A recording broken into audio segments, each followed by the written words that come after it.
सबसे पहले बात उत्तर प्रदेश के बरेली की करेंगे, जहां हिंसा के बाद तौकीर एंड कंपनी के खिलाफ योगी आदित्यनाथ सरकार का बुलडोजर एक्शन थमने का नाम नहीं ले रहा।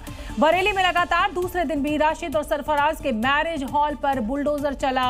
इस कार्रवाई का मतलब मुख्यमंत्री योगी आदित्यनाथ जेल में बंद तौकीर को रह रहकर बुलडोजर की याद दिलाते रहेंगे। और फतेहगढ़ जेल में बंद तौकीर जब जब इन तस्वीरों को देखता होगा उसका कलेजा थाम जाता होगा। और सीएम योगी आदित्यनाथ की वो बात याद आती होगी जिसमें उन्होंने कहा था, मौलाना भूल गया है कि यूपी में किसका शासन है। मौलाना भूल गया कि शासन किसका है। वो ये मानता था धमकी देंगे और हम जबरदस्ती जाम कर देंगे। हमने कहा जाम नहीं होगा, कर्फ्यू भी नहीं लगेगा, लेकिन कर्फ्यू का सबक तुम्हें ऐसा सिखा देंगे कि तुम्हारी आने वाली पीढ़ी दंगा करना भूल जाएगी। बरेली में बुलडोजर एक्शन की तस्वीरें भी बयां कर रही हैं कि अगर योगी राज में क्राइम करने की सोची तो कब्र खुदनी तय है। गुड मैरिज हॉल और एवान फरहत पर दूसरे दिन भी बुलडोजर चला।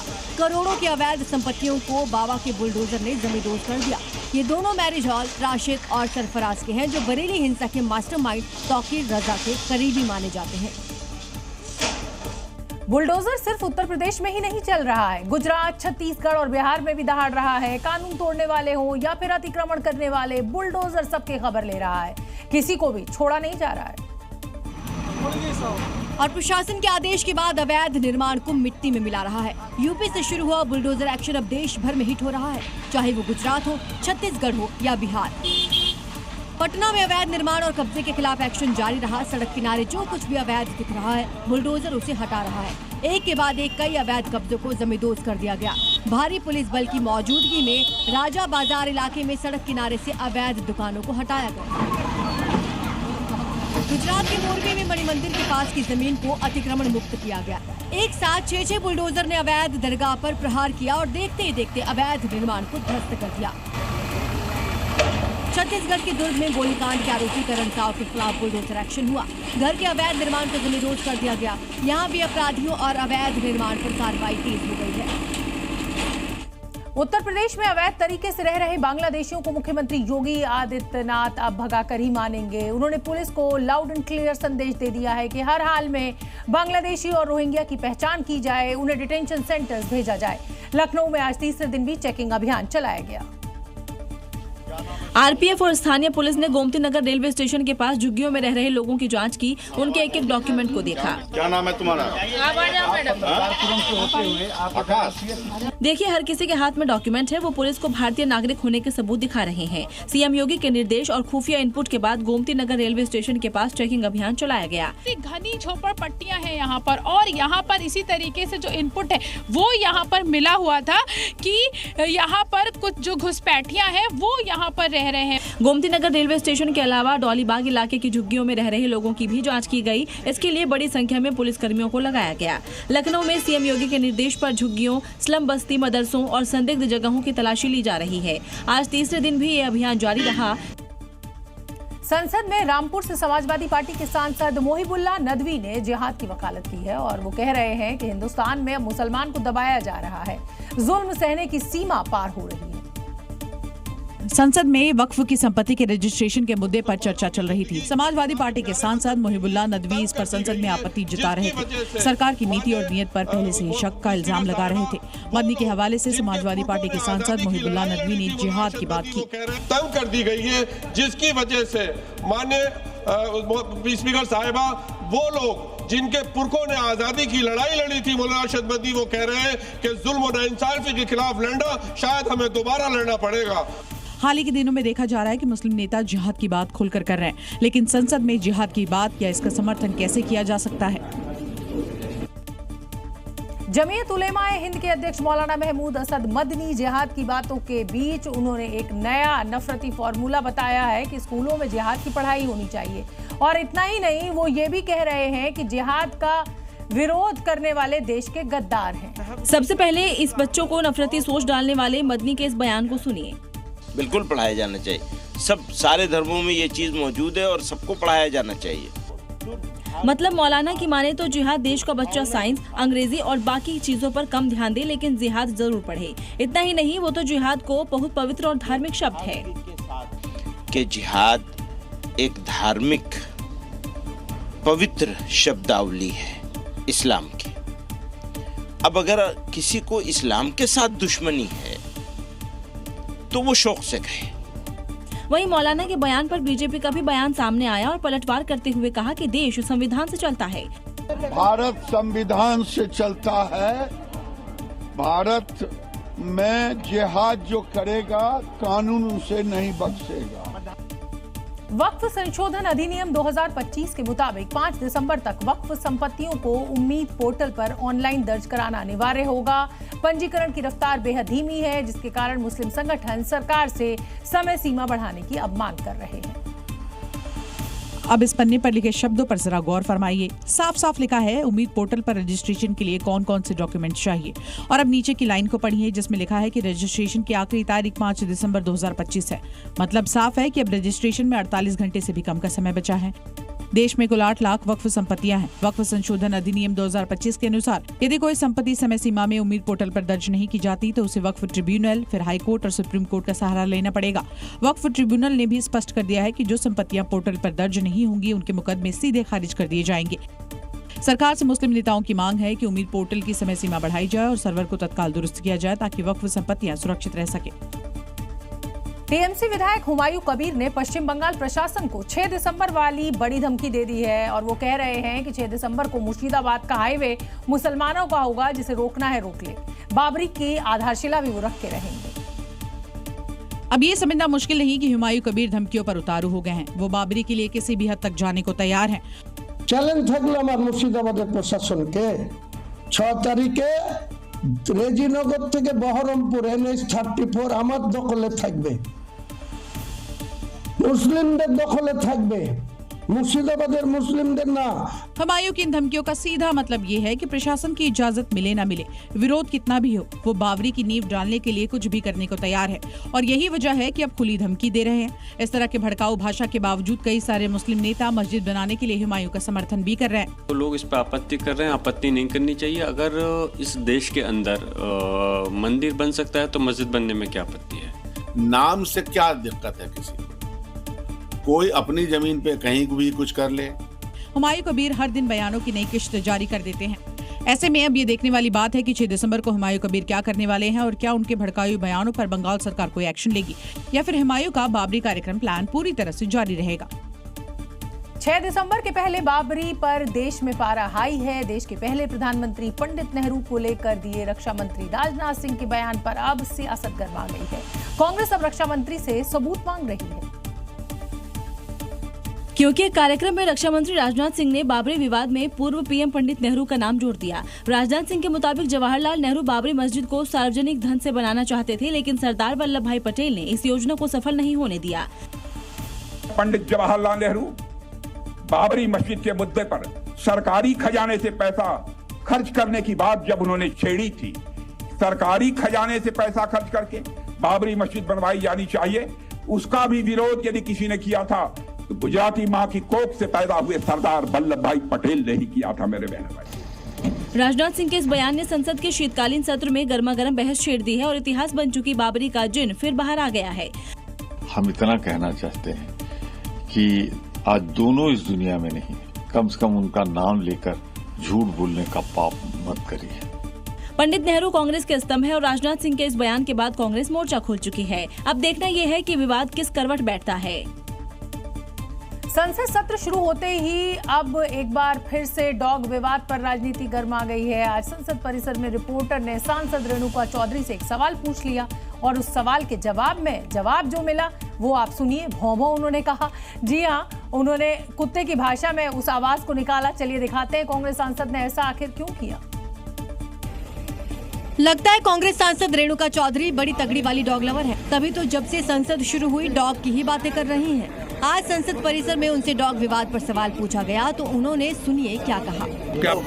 और क्या बोले? दोबारा सुनिए कांग्रेस सांसद की मर्यादित भाषा को। और क्या बोले? दरअसल 1 दिसंबर को रेणुका संसद में डॉग लेकर आई थी, जिस पर अब उनके खिलाफ विशेषाधिकार हनन का प्रस्ताव लाने की तैयारी की जा रही है। बस इसी बात पर रेणुका भड़क गई। अब इस मुद्दे पर बीजेपी भी उनको घेरने में कोई कमी नहीं छोड़ रही है। ग्लानि होने के बजाय बिहार की हार की ये विपक्ष चर्चा किस चीज की करता है? एक महिला कांग्रेस सांसद तो कुत्ते को लेके गाड़ी में चली आई। उसी पे उन्होंने घंटों बहस कर डाली कि कुत्ता आ सकता है कि नहीं आ सकता। संसद के शीतकालीन सत्र के तीसरे दिन एक अलग ही नजारा देखने को मिला। विपक्ष के कई सांसद गैस मास्क पहनकर संसद पहुंचे और विंटर सेशन के दौरान गंभीर एयर पॉल्यूशन संकट पर चर्चा की मांग उठाई।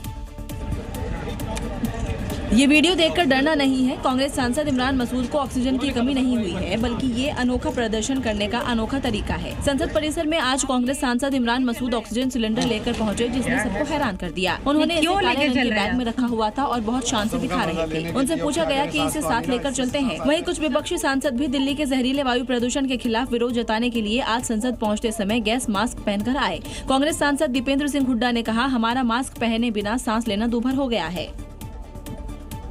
वायु प्रदूषण जानलेवा हो चुका है। अब आपका और हमारा बिना इस तरह के मास्क के सांस लेना दूभर हो गया है। वैसे तो हर ही दिन संसद से हंगामे, नारेबाजी और शोर शराबे की तस्वीरें हमें मिलती रहती हैं, लेकिन आज कुछ ऐसी अनूठी तस्वीरें देखने को मिली जो सोशल मीडिया पर अब खूब वायरल हो रही हैं। अब आप ये पहली तस्वीर देखिए। कांग्रेस अध्यक्ष मल्लिकार्जुन खड़गे चेयर पर बैठे हैं, पीछे राहुल गांधी खड़े हैं, बगल में प्रियंका गांधी भी मौजूद है और तभी अचानक राहुल खड़गे के दोनों कंधे को दबाने लगते हैं। थोड़ी देर तक कंधे दबाने के बाद खड़गे अपने दोनों हाथ राहुल के हाथों पर रखते हैं।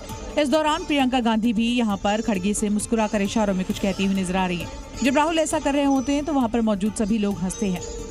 अभी दूसरी तस्वीर देख लीजिए, जिसमें आम आदमी पार्टी के राज्यसभा सांसद राघव चड्ढा संसद परिसर के बाहर पिता बनने की खुशी में मिठाई बांटते हुए दिखाई दे रहे हैं। इस दौरान वहां मौजूद साथी भी मुस्कुराते दिख रहे हैं। मध्य प्रदेश की धार की भोजशाला में एक बार फिर बवाल हो गया, क्योंकि पुरातत्व विभाग ने कुछ हिंदुओं को मां वाग्देवी के तैल चित्र को अंदर ले जाने से रोक दिया और इससे वो नाराज हो गए। इसके बाद यहाँ जमकर नारेबाजी हुई।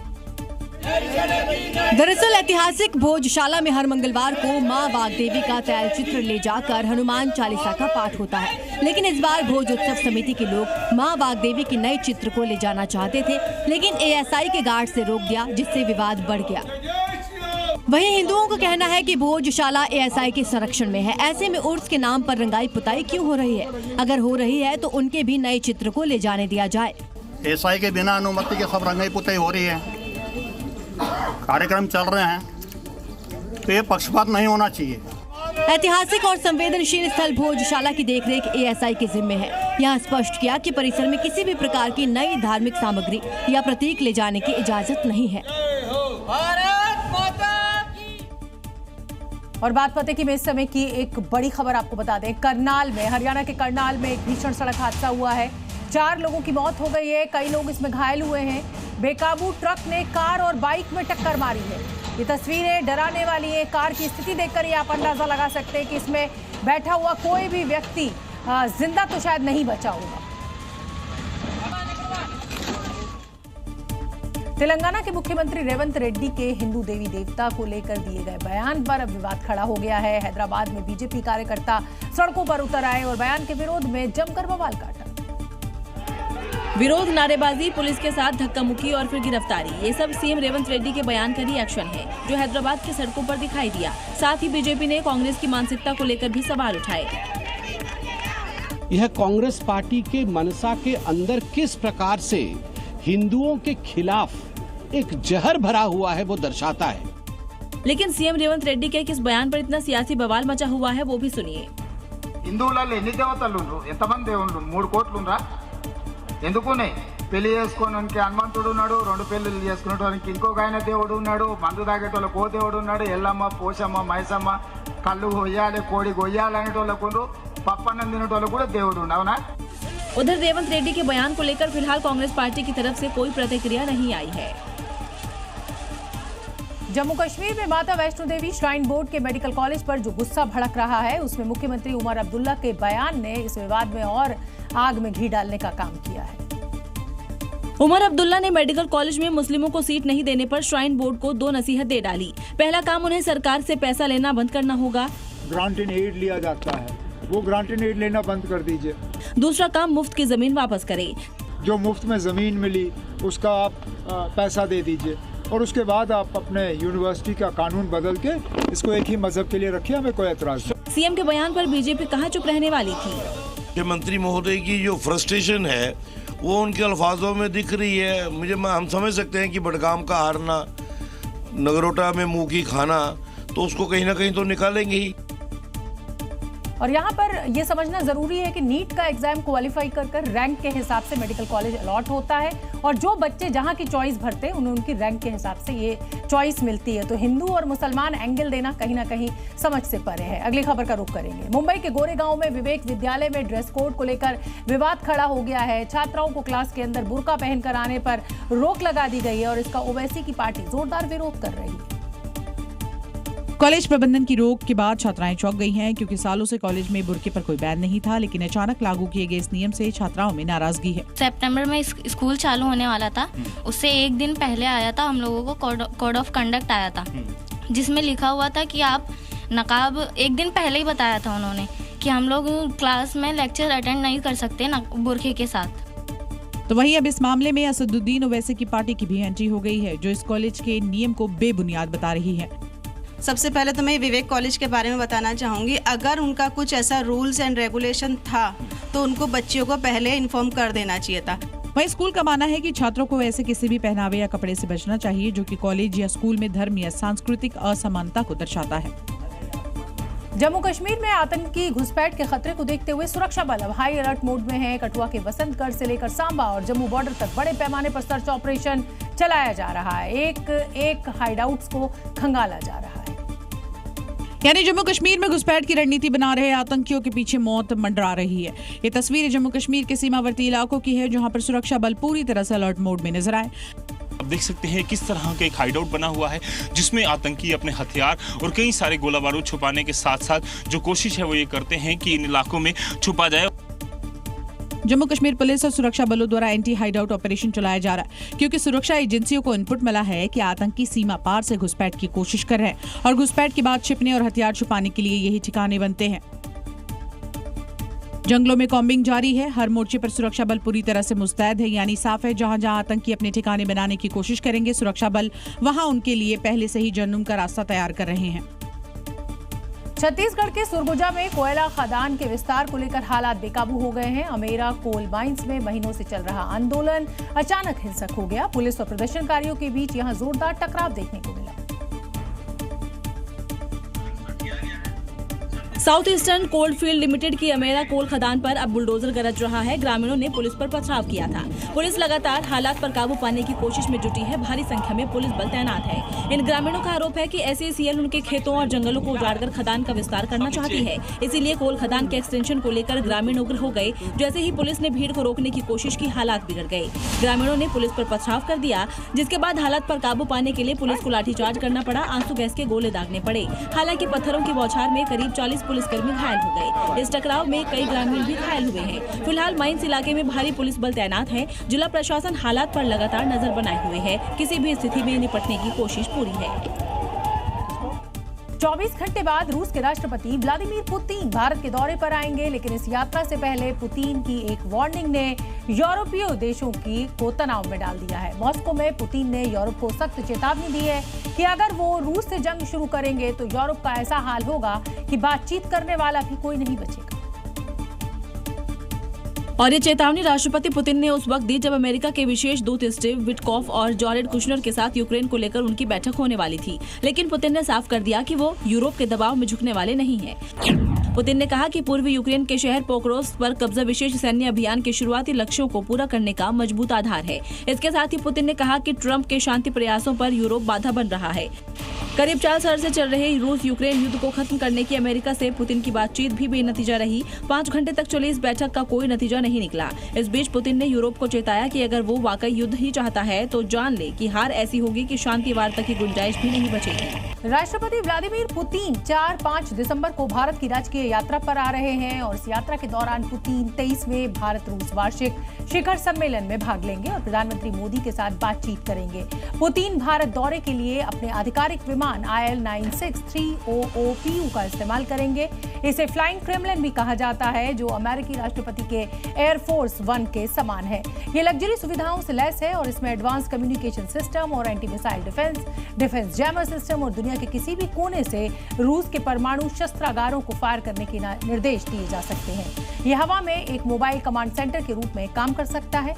4000 स्क्वायर फीट केबिन एरिया वाले इस जेट में बेडरूम, मीटिंग रूम, किचन और जिम सब कुछ है। ये विमान 4 PS-90A टर्बोफैन इंजन से चलता है। इनमें से हर एक इंजन लगभग 35,000 पाउंड तक की थ्रस्ट पैदा कर सकता है, या यूं कहिए कि पुतिन का ये विमान एक उड़ता हुआ किला है। अगली खबर का रुख करेंगे। अब बात पुतिन की भारत यात्रा की करेंगे। पिछले कुछ सालों का रिकॉर्ड देखा जाए तो पुतिन अक्सर दिसंबर के महीने में ही भारत आए हैं। आखिर भारत आने के लिए साल के अंतिम महीने को ही क्यों चुनते हैं? इसके पीछे की वजह भारत का मौसम है या कुछ और? हमारी इस रिपोर्ट में देखिए। पुतिन के दौरे को लेकर भारत में तैयारियां जोरों पर है। पुतिन की सीक्रेट आर्मी ने पहले ही मोर्चा संभाल लिया है। राष्ट्रपति पुतिन के पिछले भारत दौरे की हिस्ट्री देखी जाए तो वो अक्सर दिसंबर में ही भारत आते हैं। पुतिन अब तक 10 बार भारत के दौरे पर आ चुके हैं। पहली बार अक्टूबर 2000 को भारत दौरे पर आए थे। इसके बाद दिसंबर 2002, दिसंबर 2004, जनवरी 2007, मार्च 2010, दिसंबर 2012, दिसंबर 2014, अक्टूबर 2018 और दिसंबर 2021 में भारत का दौरा कर चुके हैं। अगर कुछ एक मौके को छोड़ दें तो वो अक्सर दिसंबर में ही भारत आते हैं। इसकी एक खास वजह ये है कि भारत और रूस का वार्षिक शिखर सम्मेलन दिसंबर में ही आयोजित होता है और दूसरी वजह है भारत का मौसम। दिसंबर में भारत में काफी सर्दी रहती है, तापमान काफी नीचे आ जाता है और ऐसे समय में रूस जैसे ठंडे देश के ऑफिशियल दौरे के लिए मुफीद होता है। दिसंबर में नौसेना दिवस है और लेकिन इससे पहले इंडियन नेवी ने अपने एक रिहर्सल के दौरान शौर्य का प्रदर्शन किया है, जिसमें नौसेना के अत्याधुनिक जहाजों के साथ साथ नौसेना के जाबाजों ने भी जौहर दिखाए। समंदर की लहरों में हुक्मरां है हम, ये हुंकार है भारतीय सेना की। हिंदुस्तान के दुश्मन कान खोलकर सुन लें, अगर नजर उठाकर भी देखा तो अंजाम वही होगा जो ऑपरेशन सिंदूर में हुआ था।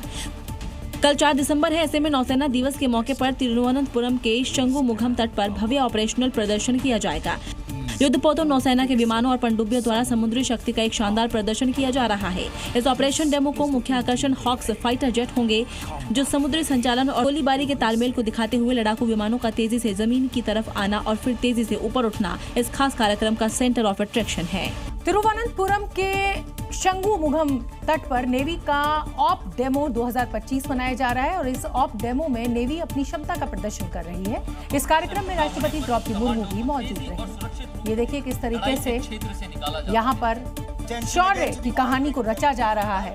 ये देखिए किस तरीके से नेवी के इस कार्यक्रम में इंडियन नेवी का जो ऑप डेमो 2025 है वो तस्वीरें हम आपको दिखा रहे हैं। खुद राष्ट्रपति द्रौपदी मुर्मू इस ऐतिहासिक पल की गवाह बनने के लिए यहाँ मौजूद है। जम्मू कश्मीर के उधमपुर में अतिक्रमण के खिलाफ सख्त कार्रवाई की गई। सियाल इलाके में national highway authority of India ने बुलडोजर चलाकर अवैध निर्माण को ध्वस्त कर दिया।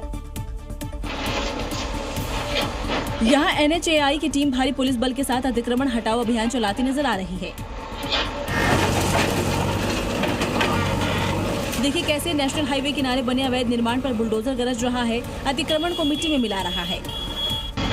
बुलडोजर का हर बार अवैध कब्जे को तो धराशायी कर ही रहा है, साथ ही अतिक्रमण करने वालों पर भी करारी चोट दे रहा है। इन लोगों को पहले ही नोटिस दिया गया था, लेकिन अवैध निर्माण नहीं हटाए, जिसके बाद यहाँ सीधा प्रशासन का बुलडोजर गरजा। कार्रवाई के दौरान इलाके में सुरक्षा व्यवस्था रही ताकि किसी तरह की परेशानी की स्थिति न बने। प्रशासन का संदेश साफ है कि अब अवैध निर्माण पर कोई ढील नहीं, पहले नोटिस फिर सीधा बुलडोजर एक्शन। हम आपको बता दें कि 6 दिसंबर को देखते हुए Uttar Pradesh police high alert है और किसी भी अप्रिय घटना के मद्देनजर शहर शहर सुरक्षा के पुख्ता इंतजाम किए जा रहे हैं। खासकर मथुरा में विश्व हिंदू परिषद के पोस्टर्स के बाद पुलिस ने अब मोर्चा संभाल लिया है। आप ये 2 तस्वीरें देखिए। पहली तस्वीर VHP के पोस्टर की है और दूसरी तस्वीर में योगी फोर्स की तैयारियों की है, जो उन्होंने 6 दिसंबर को लेकर की है। मथुरा में श्री कृष्ण जन्मस्थान और शाही ईदगाह मस्जिद परिसर के आसपास विशेष सतर्कता बरती जा रही है। ड्रोन और CCTV के जरिए चप्पे चप्पे पर नजर रखी जा रही है। LIU को हाई अलर्ट पर रखा गया है। सभी होटल, गेस्ट हाउस, ढाबे और धर्मशालाओं की सघन चेकिंग कराई जा रही है। मुख्य मार्गों पर पुलिस फ्लैग मार्च कर रही है। सूचना तंत्र को सक्रिय किया गया है और सोशल मीडिया पर भी निगरानी रखी जा रही है। पर्याप्त मात्रा में फोर्स में दंगा नियंत्रण उपकरण के लगाया जा रहा है। किसी भी व्यक्ति को कानून अपने हाथ में नहीं लेने दिया जाएगा। दरअसल VHP ने मथुरा में एक पोस्टर लगा रखा है जिसमें लिखा है, अयोध्या हुई हमारी, अब मथुरा की बारी। और 7 दिसंबर को शौर्य यात्रा निकालने की बात कही गई है, जिसके बाद योगी फोर्स ने मथुरा को अभेद्य किले में तब्दील कर दिया है। उत्तर प्रदेश में लाउड स्पीकर के खिलाफ मुख्यमंत्री योगी आदित्यनाथ का सख्त एक्शन जारी है। नगर में उन मस्जिदों से लाउडस्पीकर को हटा दिया गया है जो नियम विरुद्ध लगाए गए हैं। एक हफ्ते के अंदर पुलिस ने 40 मस्जिदों से लाउडस्पीकर को निकाल दिया है। लाउडस्पीकर्स के खिलाफ एक्शन की ये 4 तस्वीरें देखिए, कैसे रात के अंधेरे में इन्हें मस्जिदों से उतारा जा रहा है। ये सभी वो लाउडस्पीकर्स हैं जो तय मानक से ज्यादा आवाज में बजाए जा रहे थे। मुजफ्फरनगर में प्रशासन की टीमों ने कई इलाकों का दौरा किया और उन धार्मिक स्थलों की चेकिंग की जहां लाउडस्पीकर का इस्तेमाल निर्धारित मानकों के विरुद्ध हो रहा था। पुलिस इन लाउडस्पीकर्स को उतारकर थाने ले आई। एक हफ्ते में मुजफ्फरनगर पुलिस ने ऐसे 40 लाउडस्पीकर्स को उतारा है और योगी फोर्स का ये अभियान अभी थमने वाला नहीं है। यूपी में जहां जहां लाउडस्पीकर से ध्वनि प्रदूषण हो रहा है वहां वहां एक्शन जारी रहेगा। चंडीगढ़ में गैंगस्टर इंद्रप्रीत सिंह उर्फ पैरी की हत्या से गैंग वॉर की आग भड़क गई है और ये आग भड़की है 2 बड़े गैंगस्टर्स गोल्डी बराड़ और लॉरेंस बिश्नोई के बीच, जिनकी तकरार का एक ऑडियो क्लिप भी सामने आया है। इसमें गोल्डी लॉरेंस को हत्या के लिए जिम्मेदार कह रहा है। नाले एक गल होर सुन ले लॉरेंस, ते जेडे तेरे कुत्ते बिल्ले जे है ये भी सुन लेना, लली छली जेडी तू इकट्ठी कर रखी है, तेरे वांगू कोई नजायज नहीं मारते किसी नूं। असीं जदों मारांगे कसूरवारी मारांगे। और देखिए ये वही ऑडियो है जो कि इस बात की तस्दीक कर रहा है कि पंजाब में गोल्डी और लॉरेंस के बीच दुश्मनी का रंग और भी गहरा हो चुका है। लेकिन कैसे, वो भी समझिए। लॉरेंस और गोल्डी के बीच मैसेंजर का काम करता था पैरी। दोनों के बीच कई बार समझौता कराने की कोशिश की गई। पैरी के मर्डर से पहले दुबई में सिप्पा की चाकुओं से गोद कर हत्या हुई। सिप्पा की हत्या की जिम्मेदारी गोल्डी बराड़ गैंग ने ली। गोल्डी का आरोप है सिप्पा की पुलिस से मिली भगत है। सिप्पा वसूली के करोड़ों रुपए अकेले हड़प रहा था। अब इस ऑडियो क्लिप ने गैंग वॉर बढ़ाने की आशंकाओं को और भी ज्यादा हवा दे दी है, तो वहीं पुलिस भी पहले से काफी सतर्क है। गुजरात के भावनगर में एक मल्टी स्टोरी कॉम्प्लेक्स में अचानक भीषण आग लग गई, जहां 4 अस्पताल चल रहे थे। पूरी इमारत में धुआं भर गया और इसके बाद अंदर फंसे कई नवजात को रेस्क्यू किया गया। तस्वीरें देखिए, जहां आग लगी है वहां काले धुएं का गुबार छाया हुआ है। चारों ओर अफरा तफरी है। धुएं में फंसे नवजात बच्चों को बचाने के लिए रेस्क्यू टीम ने खिड़कियों के कांच तोड़कर नन्ही बच्चों को चादरों में लपेटकर गोद में उठाकर सुरक्षित नीचे उतारा और अंदर फंसे लोगों को भी सुरक्षित रेस्क्यू करके बाहर निकाला है। घटना की सूचना मिलते ही मौके पर फायर ब्रिगेड की गाड़ियां और एम्बुलेंस पहुंची। तकरीबन 18 से 20 मरीजों और उनके परिजनों को सुरक्षित बाहर निकालकर दूसरे अस्पताल में शिफ्ट किया गया। प्राथमिक जांच में सामने आया कि आग बेसमेंट में शॉर्ट सर्किट की वजह से लगी, जहां कचरे की वजह से आग तेजी से पहली मंजिल पर पहुंच गई। हालांकि समय रहते आग पर काबू पाया गया।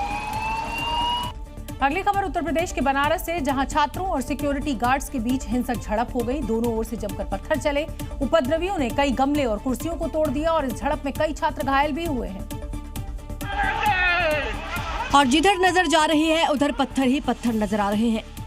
देखिए कैसे एक दूसरे पर पत्थर बरसाए जा रहे हैं। कोई पहचान न ले इसके लिए चेहरा ढक कर ये पत्थर फेंके जा रहे हैं। यहाँ हालात उस वक्त बिगड़ गए जब प्रदर्शन कर रहे छात्रों पर सुरक्षा कर्मियों ने हल्का लाठीचार्ज कर दिया, जिससे छात्र भड़क गए। यूनिवर्सिटी में अफरा तफरी का माहौल बन गया। देखते ही देखते सैकड़ों छात्र इकट्ठा हो गए और विवाद ने हिंसक रूप ले लिया। घंटों चले इस बवाल में 100 से ज्यादा सुरक्षा कर्मी और छात्र घायल हुए हैं। दोनों तरफ से एक दूसरे पर आरोप लगाए जा रहे हैं। वहीं बवाल को देखते हुए भारी पुलिस बल की तैनाती की गई। पुलिस ने कहा सीसीटीवी के आधार पर सबूत जुटाए जा रहे हैं। हिंसा करने वालों को बख्शा नहीं जाएगा। उत्तर प्रदेश के मुजफ्फरनगर के पुलिस कप्तान का वीडियो सोशल मीडिया पर खूब वायरल हो रहा है। वीडियो में SP city Satyanarayan Prajapat Singham style में लोगों को पुलिस की परिभाषा समझाते नजर आ रहे हैं। ये वीडियो पुलिस लाइन में एक कार्यक्रम के दौरान योगी फोर्स को दिखाया गया और जिसके बाद सत्यनारायण प्रजापत ने सिंघम स्टाइल में लोगों के साथ खाकी वर्दी वालों को अनुशासन का पाठ पढ़ाया। वो हकीकत को पूरा 360 डिग्री 180 डिग्री बदल देती है भाई।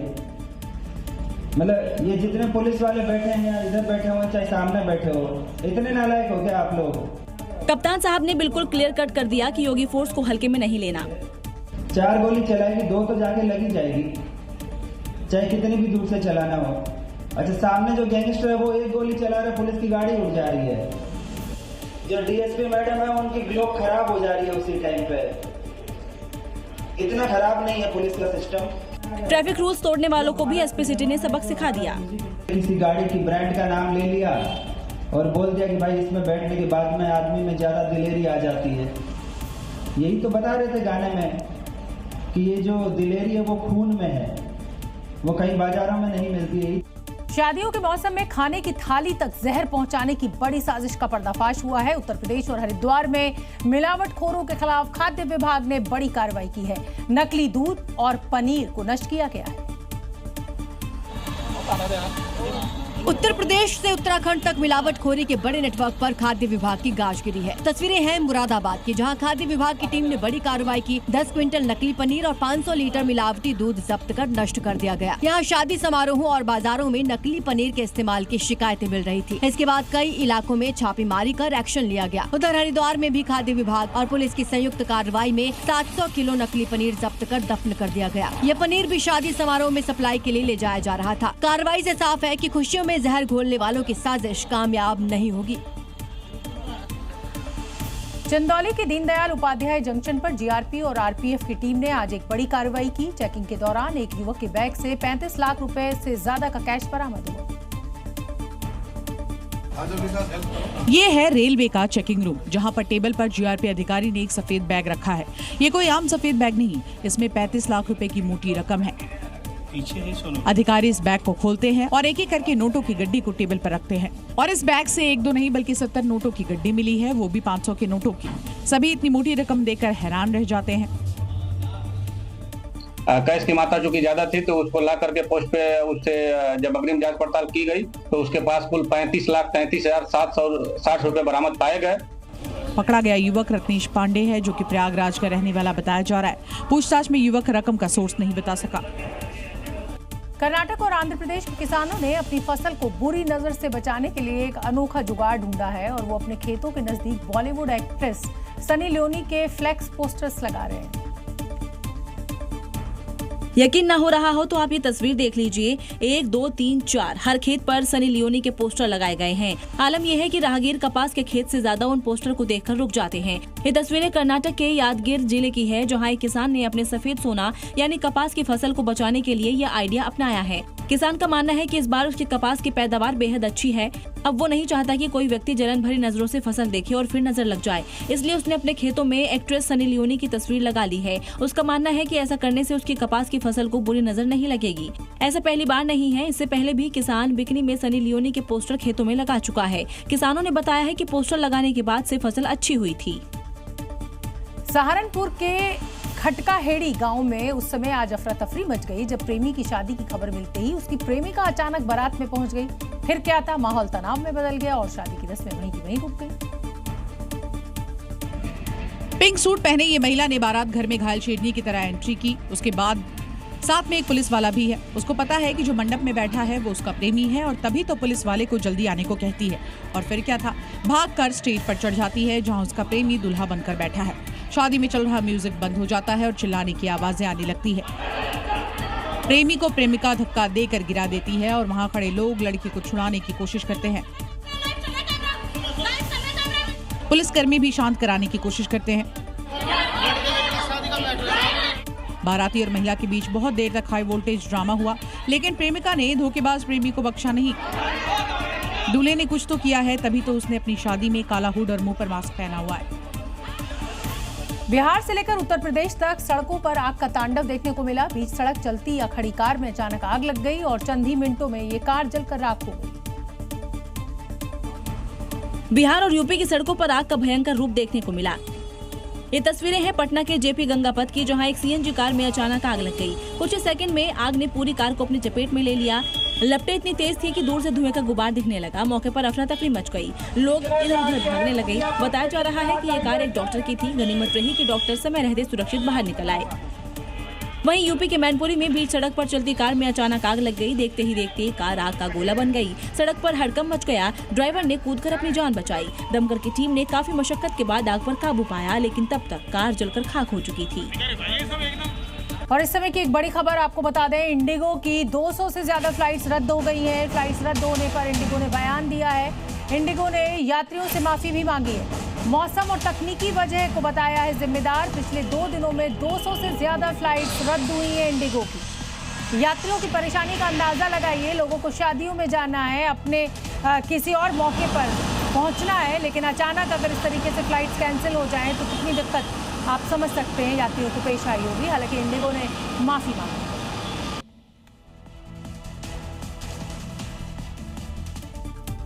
कोरोना के वक्त हम सभी ने ऐसी तस्वीरें देखी हैं जब इंसान ऑक्सीजन के लिए तरस रहा था। वहीं गुजरात के गांधीनगर के एक अस्पताल से ऐसी ही तस्वीर आई है जिसे देखकर आप भी परेशान हो जाएंगे। जी हां, इंसानों को न मिलने वाली ऑक्सीजन चूहे ले रहे हैं। ये कोई तंज नहीं, हकीकत है, क्योंकि हॉस्पिटल से आई तस्वीरें वहाँ की दुर्दशा बताने के लिए काफी है। आप देखिए कैसे ये चूहे ऑक्सीजन की पाइपलाइन को उतर रहे हैं। एक नहीं, दो नहीं, कई चूहे एक साथ वार्ड की छतों पर आप देख सकते हैं। कोई चूहा ऑक्सीजन की पाइपलाइन चबा रहा है तो कोई पंखे पर लटका है। इन तस्वीरों को देखकर ऐसा लगता है जैसे ये हॉस्पिटल नहीं, चूहों का घर हो। ये मामला गांधीनगर के सिविल हॉस्पिटल का है, जहां अस्पताल में भर्ती मरीज और उनके तीमारदार चूहों से परेशान है। हॉस्पिटल का स्टाफ कई बार इसे लेकर शिकायत कर चुका है, लेकिन अब तक कोई सुनवाई नहीं हुई। चूहों के बढ़ते आतंक से मरीजों में इन्फेक्शन और बीमारी का खतरा बढ़ गया है। ऐसे में हॉस्पिटल प्रबंधन की लापरवाही कहीं भारी न पड़ जाए।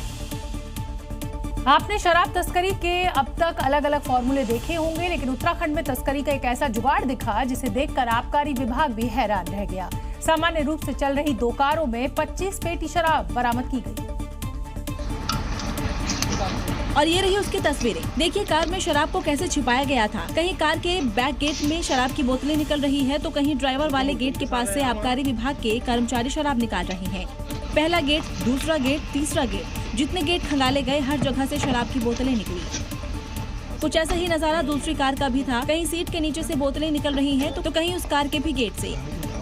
पूरा मामला ऋषिकेश का है। आबकारी विभाग की टीम को शराब तस्करी की सूचना मिली। जब पुलिस ने 2 कारों को रोककर चेकिंग की तो दरवाजों की प्लास्टिक निकाली तो शराब और बियर की 25 पेटियां बरामद हुई, जिन्हें फिल्मी अंदाज में छिपाकर लाया जा रहा था। पुलिस 2 लोगों को गिरफ्तार कर चुकी है। सड़क पर स्टंट और हुड़दंग करने वालों की अब खैर नहीं, क्योंकि राजस्थान के जयपुर में पुलिस ने पहले से और ज्यादा सख्ती कर दी है और इसी सख्ती के चलते करीब 100 गाड़ियों को जब्त कर चालान काटा गया है। आसमान से ली गई ये तस्वीरें किसी पार्किंग लॉट की नहीं बल्कि पुलिस द्वारा जब्त की गई गाड़ियों की है, जिन पर किसी न किसी तरह से ट्रैफिक नियम तोड़ने और स्टंट करने का मामला है। दरअसल कमिश्नर के निर्देश पर काली थार, काली स्कॉर्पियो, काले शीशे वाली गाड़ियां और मॉडिफाइड साइलेंसर के खिलाफ एक ड्राइव चलाई गई, जिसके तहत पिछले 2 दिन से 141 वाहन जब्त किए गए, जिनमें काले शीशे वाले 100 थार और स्कॉर्पियो हैं और 41 पावर बाइक या मॉडिफाइड बाइक शामिल हैं। पुलिस ने इन वाहनों को जब्त किया और नारायण विहार ले जाकर इनसे काले स्टिकर हटाए गए। पुलिस की इस कार्रवाई में शहरवासियों को काफी राहत मिली। बता दें, इससे पहले भी पुलिस ने अभियान चलाकर वाहनों की जब्ती करवाई थी। पाकिस्तान के कराची से एक ऐसी दर्दनाक घटना सामने आई है जिसने भी उसका वीडियो देखा उसका दिल दहल गया। यहाँ एक बच्चा खेलते खेलते मां के सामने मेन होल में गिर गया और उसकी मौत हो गई। लेकिन तभी बच्चा बाईं ओर मुड़ता है, उधर ही तरफ भागने लगता है और भागते भागते मेन होल में गिर जाता है। बच्चे के पीछे दौड़ रही उसकी मां जब तक ये समझ पाती तब तक ये दर्दनाक हादसा हो जाता है। बच्चे को मेन होल में गिरता देख उसकी मां चिल्लाने लगती है और मदद की गुहार लगाने लगती है। इस दौरान एक शख्स मैनहोल के नीचे उतरता है, लेकिन तब तक देर हो चुकी थी और एक मां अपने बच्चे को खो चुकी थी। जी न्यूज आपसे अपील करता है कि जब भी आप अपने बच्चों के साथ बाहर जाएं तो उनका खास तौर पर ध्यान रखें। तो ये थी खबरें 7 बजे की। कल फिर होगी बात पते की। नमस्कार।